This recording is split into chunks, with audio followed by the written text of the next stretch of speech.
A judge is going to determine the sentences for 4 individuals convicted of a bribery scheme in the ComEd 4 case. This is the latest, of course, after earlier this week, the guilty verdict being handed down in that case brought against 4 individuals: former Madigan confidant Michael McLean, a lobbyist John Hooker, a lobbyist Jay Doherty, and also a former ComEd official Ann Pramaggiore, and those 4 individuals being found guilty by a jury of their peers. And this is obviously huge because what you have is this being a preview of sorts for what's going to happen with the case against Michael Madigan. So just flash back here, all right? COVID-19 happening, everything shut down. In the summer of 2020, federal prosecutors from the Northern District U.S. Attorney's Office released a deferred prosecution agreement against ComEd, where ComEd agreed that they were part of a nearly decade-long scheme to curry favor from the House Speaker in exchange for favorable legislation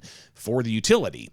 So this was the allegation, and there weren't any charges right off the bat. Those charges then started to matriculate out, but you had former Illinois House Speaker Michael Madigan at the central of all of this, central character of this entire scheme.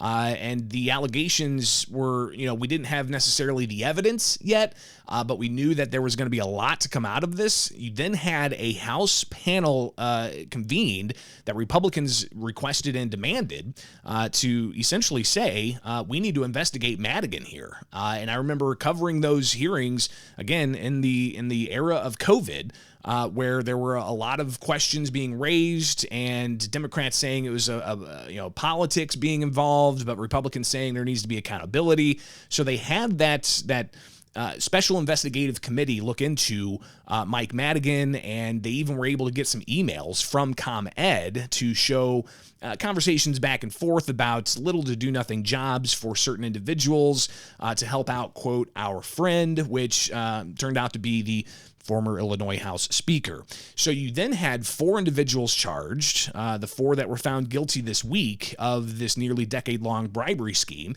And then later on, you had Michael Madigan himself being charged with 22 counts in this scheme. So months later, you've got the trial that happened in the past 7 weeks with the ComEd 4 being found guilty. And what ultimately jurors are saying about this is they're tired of political corruption. This was after, the defendants found guilty, and they could face up to 20 years in prison. Now, Madigan, he faces a jury trial next year. So how this is all going to play out, it's going to be fascinating.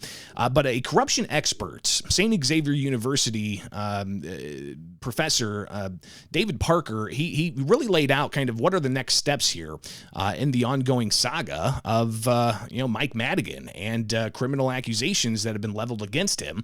Here's David Xavier from kind of giving us an overview of what's going on next in this case. Dan, go. And 1, 2, 3, go. And 1, 2, 3, yeah. Let's do it. Where are you at? There you are. He's got some. If I was him, if there's an indicator here that he's got some problems, maybe. I think jurors said there was some really convincing and robust evidence. Now, Parker said that he wouldn't be surprised to see if Madigan's team raises issue with how the trial unfolded and maybe raising a question about a lot of media coverage on all of this. And again, his name came up throughout the trial and all. So I don't know if they're going to, how they're going to posture themselves, whether or not they're going to say they can get a fair trial with all this publicity going on. Parker also talking about how Madigan's team, they've got their work cut out for them. That's because if you look at all the evidence that was released in this case, you're talking wiretaps, you're talking videos, you're talking a whole host of things. And pretty fascinating, again, just to see some of these headlines and to hear some of these tapes from federal prosecutors releasing all of this stuff. It was just remarkable to hear just some of these conversations. Hey, Lou, what have you decided about moving on to another career? Well, it's always been an option for me, but, I've had my sights set on other things within my current career. And that was, former State Representative Lou Lang in leadership being asked by McLean about stepping down amid a Me Too movement. That's just one of the tapes. You had Madigan also on tape talking about how the speaker gets to do what the speaker wants to do. Those are tapes also that were released, but it wasn't just audio tapes. It was even video evidence, including of, Mike McLean talking with Fidel Marquez at a restaurant, Jay Doherty talking with Fidel Marquez about, how they do things for the speaker. ComEd money, right? I mean, for the most part. You mean that's how we make our money? Yeah. Get through our rates, yes. And, I would, for me, and again, Mike Madigan is not my best friend, but if I called him right now, he'd call or he'd say, if I want to see him, I'd go see him. But my bottom line advice would be, if it ain't broke, don't fix it. With those guys. Okay. I don't think, you've been around the game and, and again, Madigan doesn't ask. I never, ever once had a conversation with Mike about these people. Mm-hmm. But I know that I have every reason to believe that McLean has. Okay. I know Hooker has. Okay. Because Hooker would call me with, I didn't know these guys. I never met these guys. Yeah. I met Olivo because what you guys... Well, he used to be an alderman. Council, yeah. And Zaleski I know well. When he was the alderman. Yeah. Right. And again, these are all different names being brought up throughout the trial as people who got little to do nothing jobs in exchange for favorable legislation. You had former lawmakers caught on tape, current lawmakers testifying to the jury, and ultimately the jury returning guilty verdicts all around in that case. And this is a real preview of sorts for what to expect next year, as David Parker, St. Xavier University corruptions experts, laid out, is very much going to be fascinating to see unfold as we await that trial of Madigan next year. So it'd be a learning experience on both sides, the prosecution and the defense. But these convictions don't bode well at all for Madigan. So we'll hear from the Republicans at the State House what they want to see happen when it comes to ethics reforms and how they can try to get the Democratic supermajority to advance ethics reforms before they wrap up session, which is scheduled to end May 18th or the 19th of this month, so just a couple of weeks from now. Are they going to be able to get ethics reforms to curb some of this? Stay tuned. We'll talk about that coming up next on WMAY. All right, back at it. Getting reaction now to one of the stories that broke while I was out for the week, and that was the guilty verdict against all four of the ComEd 4, and jurors saying that, quite frankly, they're tired of corruption.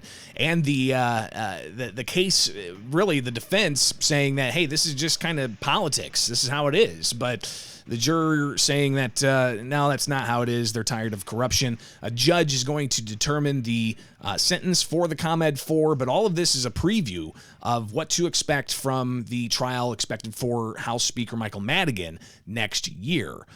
So that's 22 counts tied in with this ComEd corruption scheme that was revealed in the summer of 2020.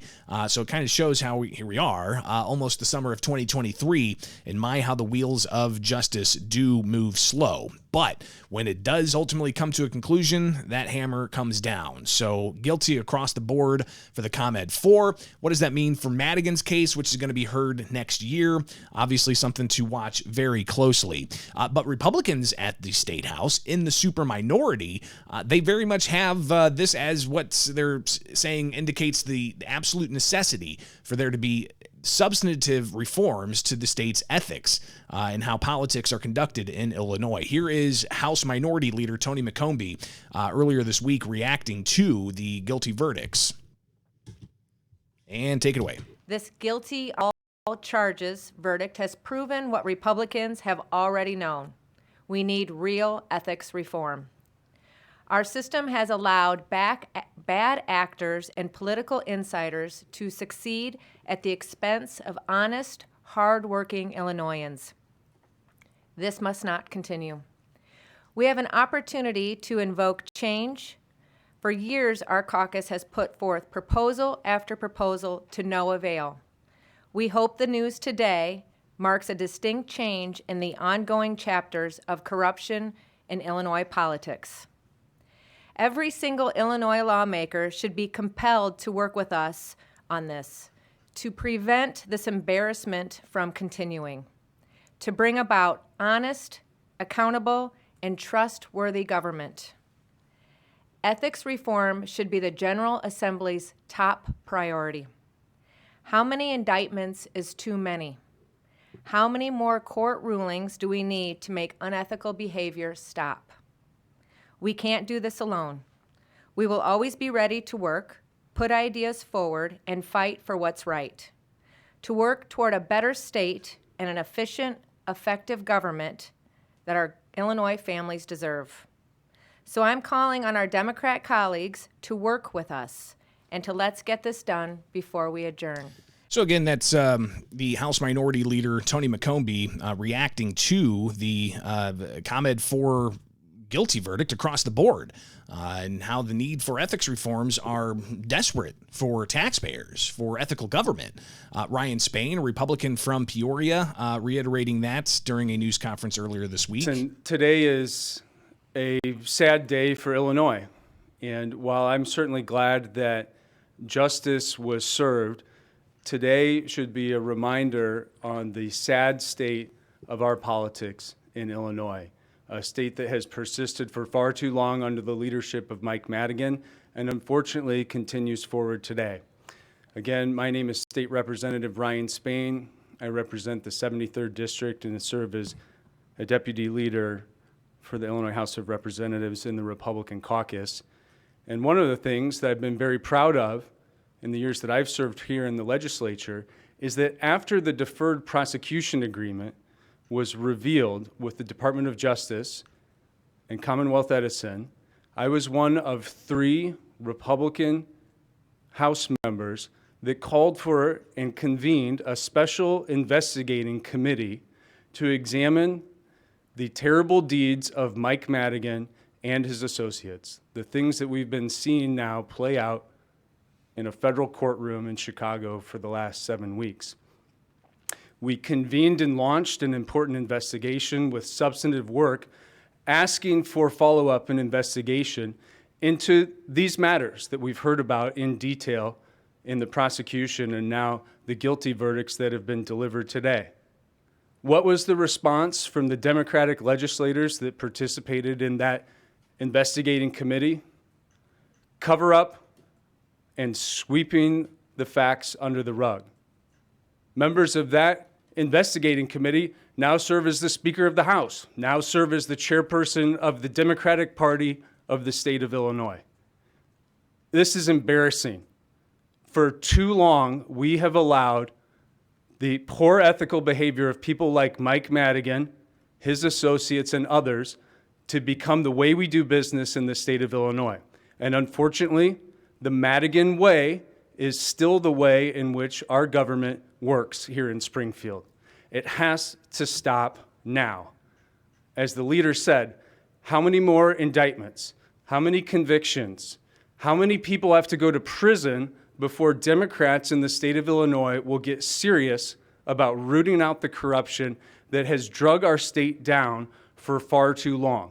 We need to examine every inch of Mike Madigan's rules that are still the rules of business for how the House of Representatives works, still to this day, even while he's gone and out of office.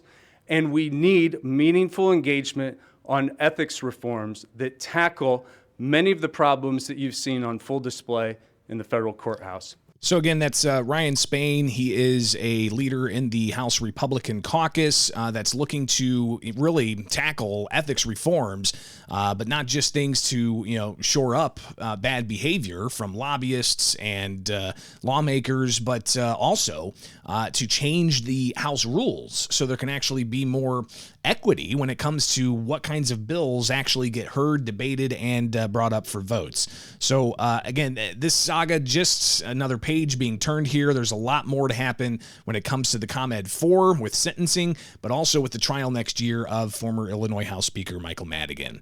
So stay tuned is all I can say.